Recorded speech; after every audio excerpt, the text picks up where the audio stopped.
మధ్య భారతంలో ఒకే ఒక్కడు, డీకే సహా 6 రాష్ట్రాల ఉద్యమానికి ఒకే సీసీ సభ్యుడు, ఎన్కౌంటర్లు లొంగుబాట్లతో మావోయిస్టు పార్టీ కుదేలు. మొత్తం కేంద్ర కమిటీ 5 సభ్యులకే పరిమితం. మొత్తం భారతదేశం మొత్తం కేంద్ర కమిటీ 5 ఉన్నారట. 3 తెలంగాణ, 2 బీహార్, జార్ఖండ్. దేవ్జీ చేతుల్లోనే పార్టీ భవిష్యత్తు. చూసినావా? 5 ఉంటే 3 తెలంగాణలో ఉన్నారు. దాంట్లో ఈ 3 మరి కథ తెలంగాణలో అరెస్ట్ అయినా ఎన్కౌంటర్ అయినా వీళ్ళకి కథ మొత్తం అయిపోయింది అనుకుంటారు. ఇక దేవ్జీ చేతుల్లోనే మావోయిస్టు పార్టీ భవిష్యత్తు ఉందంట. మరి దేవ్జీ ఎందుకు మనము ఇంతకుముందు హిడ్మా ఎక్కడైతే విజయవాడలో పట్టుకొని మళ్ళీ అల్లూరు సీతారామరాజు జిల్లా మారేడుమిల్లి ప్రాంతంలో తీసుకెళ్లి ఎన్కౌంటర్ చేసిందో అదే సమయంలో దేవ్జీ కూడా విజయవాడ పోలీసుల అదుపులో ఉన్నారని మనకు అప్పుడు వార్తా కథనాలు వచ్చినాయి. వాళ్ళ ఆ తమ్ముని కూతురు, అన్న కూతురు ఆ డీజీపీలకు లెటర్లు రాసిన పరిస్థితులు మాత్రం ఉన్నాయి. సరే, ఏది ఏమైనప్పటికీ దేవ్జీ ఇప్పటికి కూడా పోలీసుల అదుపులో ఉన్నాడా, మరి నిజంగానే పోలీసుల అదుపులో లేడా అనేది ఒక చర్చనీయాంశం. అయితే మావోయిస్టు పార్టీ మాత్రం పోలీసు అదుపులో దేవ్జీ లేడు, సేఫ్ అండ్ సెక్యూర్ గా ఉన్నారు అని మావోయిస్టు పార్టీ కథనాలు మాత్రం లేఖ విడుదల చేసింది. ఒకసారి చూద్దాం.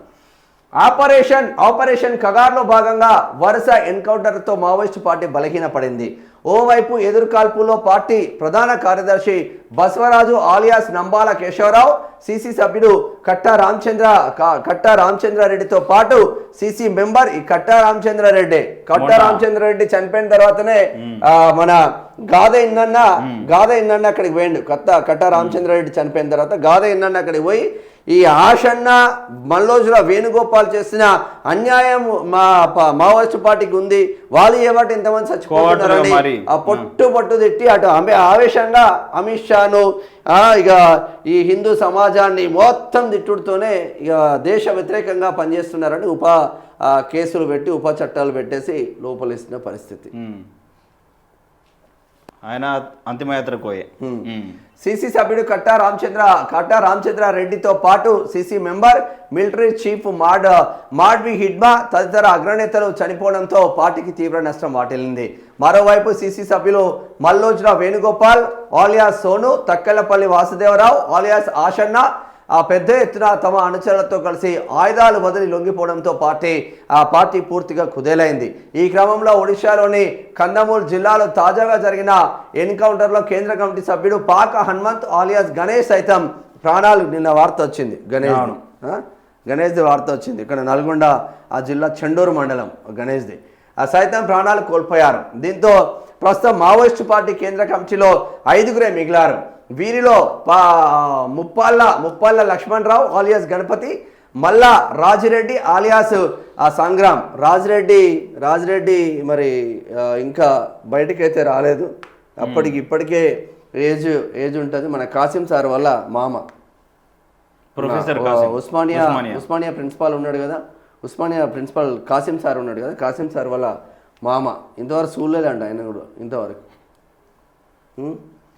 రాజిరెడ్డి ఆలియాస్ సంగ్రామ్, తిప్పిరి తిరుపతి ఆలియాస్ దేవ్జీ తెలంగాణ వాళ్ళు కాగా 3 ఉన్నారు. ముప్పాళ్ళ లక్ష్మణరావు ఆలియాస్ గణపతి అనే పేరు వింటా ఉంటాం మనం. మళ్ళా రాజిరెడ్డి ఆలియాస్ సంగ్రామ్, తిప్పిరి తిరుపతి ఆలియాస్ దేవ్జీ, ఈ 3 తెలంగాణ బిడ్డలు. తెలంగాణ వాళ్ళు కాగా మిసిర్ బేస్రా ఆలియాస్ యాస్ సాగర్, పతీరామ్ మాంజు ఆలియాస్ అనాల్దా బీహార్ జార్ఖండ్లకు చెందిన వాళ్ళు ఉన్నారంటే బీహార్ రాష్ట్రానికి చెందిన వాళ్ళు సీసీ సభ్యులుగా ఒకరుంటే, జార్ఖండ్ రాష్ట్రంగా చెందిన వాళ్ళు సీసీ సభ్యులు ఒకరుంటే, తెలంగాణ వాళ్ళు 3 ఉన్నారు. మొత్తం దేశం మొత్తం 5 టాప్ మావోయిస్టులు ఉన్నారు ప్రజెంట్. ఒకప్పుడు 20 మందికి పైగా కేంద్ర కమిటీ సభ్యులతో 5 పొలిట్ బ్యూరో సభ్యులతో సమర్థవంతమైన నాయకత్వం కలిగిన మావోయిస్టు పార్టీ నేడు కేవలం 5 సభ్యుల కమిటీతో అత్యంత బలహీనంగా మారింది అన్న చర్చ జరుగుతుంది. ఇప్పటికే బలగాల ఫోకస్. ఇక ఈ పరిస్థితిలో Dandakaranya AOB, COB, MMC Telangana AP రాష్ట్రాల విప్లవోద్యమాన్ని నడిపించడానికి ప్రస్తుతం కేంద్ర కమిటీ సభ్యుడు సెంట్రల్ మిలిటరీ కమిషన్ చీఫ్ అయిన దేవ్జీ మాత్రమే మిగిలారు. అయితే సోను ఆషన్న లొంగుబాటు పంథాను వ్యతిరేకిస్తూ మావోయిస్టు పార్టీకి నాయకుడిగా ఉన్న ఆయనపై కేంద్ర రాష్ట్ర బలగాలు ఫోకస్ పెట్టాయి.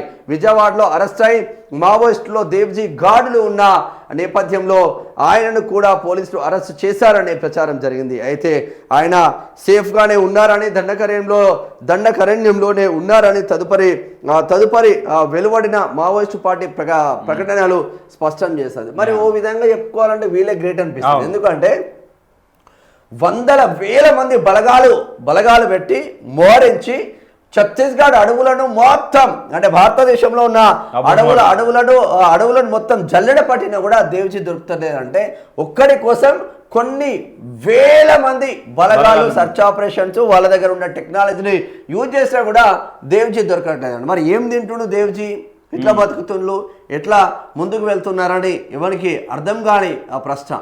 మళ్ళీ ఇంకా క్రిటికల్ సిచ్యువేషన్ కూడా లేఖలు విడుదల చేస్తారు.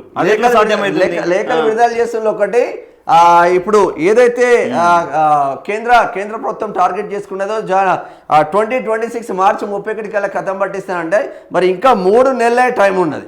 మరి ఈ 3 నెలలు కూడా దేవ్జీ దొరకకపోతే, ఈ గణపతి దొరకకపోతే, వీళ్ళందరూ కూడా దొరకకపోతే మరి ఏంది పరిస్థితి అన్నది క్వశ్చన్ మార్క్గా మారింది. అదే కోణంలో ముందుకు వెళ్తున్నట్టు మాకైతే కనిపిస్తూ ఉంది. మరి ఇప్పటికే ఓన్లీ సిసి సభ్యులు ఐదుగురు ఉన్నారు. దాంట్లో మన తెలంగాణ బిడ్డలే 3 ఉన్నారు. ఆ 3 కూడా ఇప్పుడు ఇంకా 3 నెలలు దొరకకపోతే మరి నక్సలిజాన్ని అంతం పట్టించినామని చెప్పుకోవడానికి ఆస్కారం లేదు. వాళ్ళు చూడాలి మరి ఏమవుతుందో. మంచిగానే ఉన్నది కథ.